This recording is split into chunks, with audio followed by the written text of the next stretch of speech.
nomes aí, Pedro Rocha, deixou Moisés no banco, Lucas Sacha, que era um titular, também a opção de banco, ele colocou ali uma trinca, Crispim de volta. Enfim, ele colocou o Tite no banco de reservas, o zagueiro, trazendo exatamente o Tinga, colocando o Brits como zagueiro. E aí, o time abriu o placar, toma a virada ainda no primeiro tempo, né, numa falha do Ronald ali com uma falha também do Fernando Miguel, toma o gol de pênalti, os 2 gols marcados pelo Gabigol, e na volta do intervalo, com depois das mexidas, Fortaleza conseguiu empatar, e na última bola, como você estava citando ali, praticamente, Fortaleza consegue uma vitória muito importante, né? A vitória era fundamental, principalmente pela vitória do Cuiabá, que acabou de acontecer, e a vitória do Curitiba, que fez ali aproximar. Então, queria que você falasse do que você enxergou da partida, o que é que você observou de pontos negativos e depois positivos também que o Fortaleza teve durante o jogo. Boa noite. Então, boa noite, Minhoca, todo mundo que está acompanhando, Luca, pessoal que está na edição. Então, Fortaleza, como o Tia bem falou, Minhoca, entrou com um time bem mudado. O Vojvoda pensou numa formação realmente diferente para a equipe, pensou algumas soluções diferentes depois de uma sequência de 3 jogos sem vitória, né? Acho que ele viu essa necessidade de mudar, justamente contra o Flamengo, que em teoria seria um dos jogos mais complicados, um dos jogos mais difíceis, por ser o Flamengo, por ser tudo que a gente sabe da equipe de grande investimento, de grande porte, enfim. O Fortaleza entrou em campo com uma proposta mais reativa, jogando um pouquinho mais recuado, e conseguiu, já de cara, conseguiu apresentar um bom futebol. Não estava com o domínio da posse de bola. Já ali no início a gente vê as estatísticas perto de 80% de posse de bola para o Flamengo e 20% para o Fortaleza. Mas quando naqueles 20%, aquele pouco tempo que o Fortaleza tinha bola, ele sabia o que fazer. Ele conseguia ser eficaz, mais, conseguia finalizar mais. No momento do gol estava 3-1 nas finalizações, depois, se não me engano, chegou a abrir 5-2 também. E conseguia utilizar bem as jogadas de velocidade para dar resposta. Tanto que o gol de Pedro Rocha sai ainda relativamente no início do jogo, 16 ou 18 minutos, não lembro certo, mas ainda na parte inicial da partida. E até ali também o Flamengo tinha dado uma finalização também sem muito perigo, e o próprio Fortaleza já tinha chegado a estar mais perto de um possível gol do que o Flamengo. E imediatamente após o gol, até parecia que o Fortaleza ia se arriscar um pouquinho mais, ia subir um pouco as linhas, mas também foi uma sensação que passou rápido, uma coisa ali que durou 3, 4 minutos. Fortaleza voltou para esse jogo mais recuado, mais contido, apostando nos contra-ataques, e tudo parecia realmente caminhar sob controle para o Fortaleza. Só que, mais uma vez, o Fortaleza repete uma coisa que vem sendo muito comum para o Fortaleza. Já foi muito mais do que vinha sendo nas últimas partidas, claro. Turno era mais comum. Exato, o primeiro turno foi um trauma para o Fortaleza, esses erros bobos, muitas vezes individuais, que colocavam todo o jogo a perder. E podia ter sido exatamente isso de novo, podia ter sido uma vitória desperdiçada, um empate desperdiçado, por causa de uma falha de um passe ali no meio de campo, um passe relativamente tranquilo, que o Ronald não conseguiu ajustar bem, entregou de graça para o Gabigol, que partiu direto. Gabigol ainda não entrou num ângulo muito bom na área, era um lance totalmente defensável para o Fernando Miguel, tanto que a bola, a sensação que dá pelo menos é que a bola vai diretamente na mão dele. Isso. Mas eu não sei, ele vai para trás, ele se joga, faz o movimento, né? Acaba fazendo o movimento errado, isso. Exato, e a bola acaba entrando pro gol. Resumindo, foi um frango. Pois é.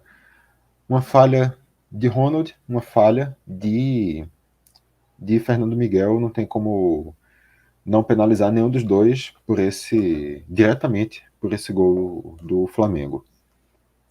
E eu fiquei com a sensação de que o Fortaleza não sentiu esse primeiro gol. Depois do primeiro gol, a minha sensação, pelo menos, foi de que o jogo continuou equilibrado. O jogo continuou com o Fortaleza mais reativo, talvez não com tanta força de contra-ataque, mas também porque o Flamengo estava conseguindo organizar um pouquinho mais esse meio de campo. Mas lá no fim do primeiro tempo, uma saída do ataque do Flamengo, mais uma vez, o Mateusão é derrubado pelo Marcelo Benevenuto, e o juiz marca pênalti.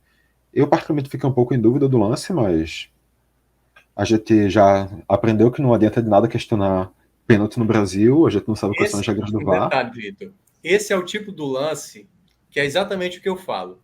Juiz marcou, teve ali um toque. Eu também acho que foi uma certa forçação de jogador do Flamengo. Mas deixa a marcação.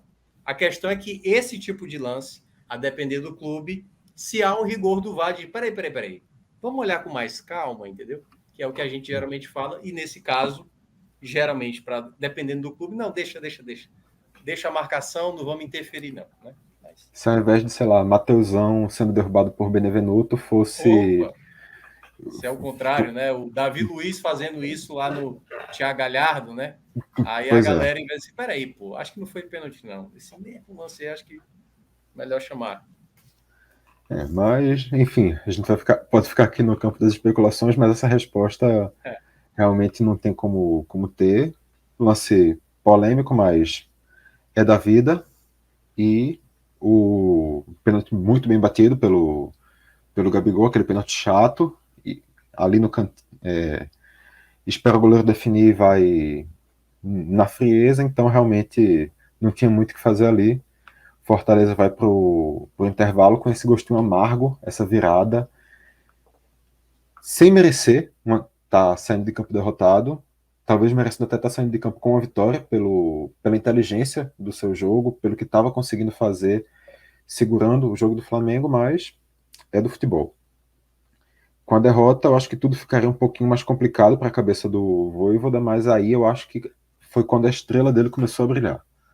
O Vojvoda, eu acho que teve uma participação muito clara nessa vitória do Fortaleza hoje, e já começa pela mudança no intervalo, quando ele tira o Ronald, que estava sendo um dos piores jogadores em campo, para talvez até o pior, e ele coloca justamente o Moisés, que é um cara que já consegue dar uma agilidade melhor no ataque, consegue ajudar o Fortaleza a fazer esse segundo tempo de uma imposição ofensiva um pouquinho maior, sair do campo de defesa e começar a jogar no campo de ataque, e é aí que muda o jogo por completo para o Fortaleza. Logo no início, aparece uma boa jogada pela direita, jogada do Thiago Galhardo, e o Pedro Rocha mais uma vez faz o gol. Pedro Rocha tendo a primeira oportunidade como titular, tinha feito seu primeiro gol com a camisa do Fortaleza no primeiro tempo, já fez o segundo logo no início da segunda etapa, desencantou definitivamente, né? E a partir desse gol aí eu já acho que o Fortaleza começou a dar uma crescida. O jogo seguiu equilibrado, não foi um domínio total do Fortaleza a partir daí, teve momentos de um Fortaleza melhor, teve momentos de um Flamengo melhor. Eu acho que nas mudanças do Fortaleza, do Flamengo, nas laterais, nas saídas de Rodinei e de Felipe Luiz, o Flamengo conseguiu crescer um pouquinho. Os dois laterais que entraram, o Mateuzinho e o Ayrton Lucas, em seus primeiros momentos eles conseguiram dar uma resistência um pouquinho maior, mas também acabaram depois, não sei se fôlego, não sei se alguma também parte tática que foi alterada, mas eles acabaram começando a perder essas disputas. Mudanças também do Vojvoda, com a entrada do Lucas Sacha, que eu acho que também foi muito importante para dar uma estabilidade muito boa no meio de campo. Quando chegou ali, né, nos 30 minutos, com todo esse cenário, a chave virou completamente a favor do Fortaleza. Fortaleza conseguiu ter ali 10, 15 minutos finais de domínio total na partida, jogando. Se você dissesse que era o contrário, que o Fortaleza que estava de rubro-negro e que o Flamengo, o teoricamente grande time que estava de tricolor, todo mundo acreditaria para aqueles 10 minutos finais. Fortaleza dominou por completo aquela reta final de jogo, estava merecendo demais, saiu o gol, até demorou para sair só nos 48, mas surgiu a oportunidade com o Caio Alexandre, também fazendo o primeiro gol com a camisa do Fortaleza e garantindo essa vitória fundamental, vitória convincente, com um bom futebol jogado, com diferentes futebol jogados dentro da mesma partida, pelo time de Vojvoda, que também mostrou inteligência, que também mostrou capacidade de leitura de jogo, de interpretação. Então eu acho que o Fortaleza sai maior dessa partida como um todo. seja no psicológico, seja na pontuação, claro, seja moral. Eu acho que essa realmente é uma daquelas vitórias para crescer o time de forma geral e agora também aproveitar, estava vindo dessa sequência ruim, já embalar, chegar nos 45, livrar de vez qualquer possibilidade de rebaixamento e já olhar para cima, porque convenhamos, já está mais perto de um G8 do que do Z4.